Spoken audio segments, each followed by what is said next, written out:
Hey everybody, it's been about a week since we had that crazy rainstorm and the ensuing great Elwood's flood of 23.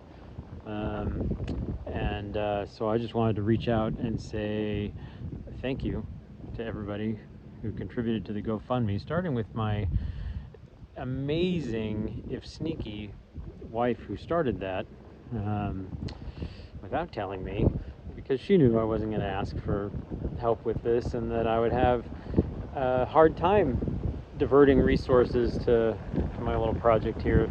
So, yeah, you guys, I don't know what to say. Besides the actual amazing help that's given me, it just like inspired me to actually go on with it, because it was a mess.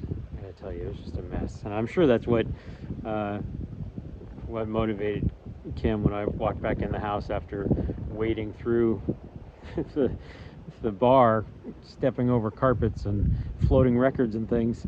I'm sure that I did not have a good look on my face.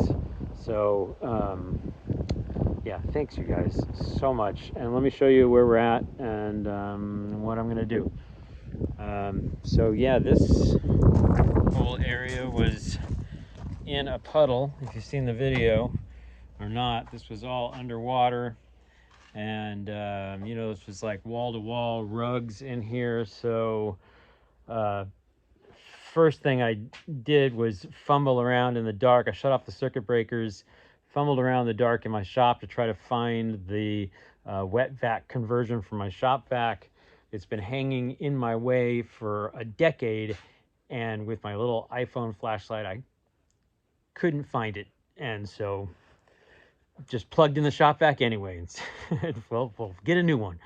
And it's held up great. The filter's ruined, but yeah. So I shop vac for a day, pouring the shop vac into 5-gallon buckets, taking them outside and dumping the water out. Luckily, the water receded outside. It was just a freakish storm, man. Like 3/4 of an inch in an hour or something. So anyway, then I started pulling furniture and stacking that, drying out what I could. I got heaters going and fans. Drug all the rugs out, and then just started pulling wet things out. And you can see these tables here are kind of my staging drying areas. I have had pyramids of records stacked up there with fans on them. This is all now just junk from underneath the bar backstock of glasses and stuff like that. Um, I had gotten down into behind the couches here. A bunch of vintage toys and stuff were down there, and Legos in their boxes. And the Legos are fine. The boxes are in the trash can. Um, and then we dug into this wall here to see what I was really facing. I was really worried about mold and insulation getting wet and everything. And the good news is the way this building's put together, the insulation is sandwiched there in the outside wall. There's nothing in the real gap, and there are no studs. So I couldn't use sheetrock. I used OSB wafer board for all this. So there's not a lot down there. So this OSB is wet in the bottom couple inches, and some of it's going to have to be replaced, but not all the walls. I think they're not showing signs of mold or anything yet. So, and I think I've got them dried out. So hopefully dodging a bullet on that, but I am gonna have to replace some of them and cut some access holes into a few of the walls. And that's where the bummer comes in. It's mostly the work of pulling these things apart and getting everything out from in front of the wall so I can do that. So the good news is I don't think I have to move the Sierra Nevada display case, although I might. But let's see, what else did we get here? Most of the water and the damage was back here. Only one video game was in water, Space Invaders, and I think it's fine. Luckily, it's a old plywood unit, so it's pretty tough. Everything else was kind of spared. The water seeped in under the couches and into the where all my vintage computer stuff is.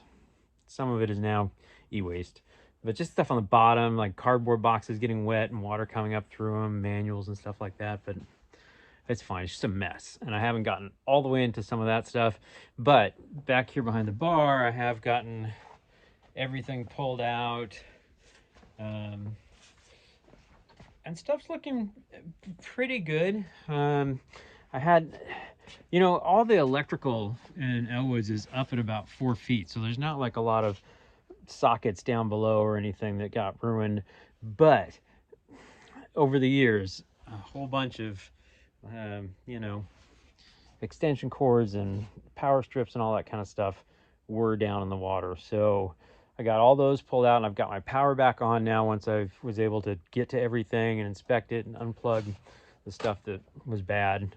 And so some of the things I'm going to do is replace some of those things. You know, I probably have half a dozen power strips and stuff like that to replace.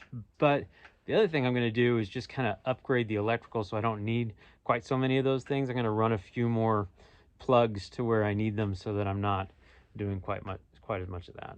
And at the same time, yeah, other infrastructure stuff. I mean, I think I'm not going to, the donations are not going to go to me buying more records. Okay. But it is going to help me to upgrade some of the electrical where it needs to go. The fire extinguishers are all mostly out of date, so I'm going to try to upgrade those and put in a smart meter, smart smoke detector so that I can get notified if something like that happened out here. You know, I am going to put in a sump container out in the yard and a pump so that if we did have a freak storm like this again, I'd be able to pump water out into the field. So I'm going to do a little bit of that, but then mostly we're just going to fix some stuff up out here. And I've been wanting to rearrange Elwood's for a while, and just couldn't face all the stuff I was going to have to move. Well, guess what?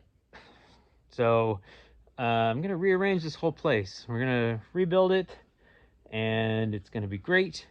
And I'm going to invite all you guys for a party, COVID Schmovid. So until then, all I can say is just thank you.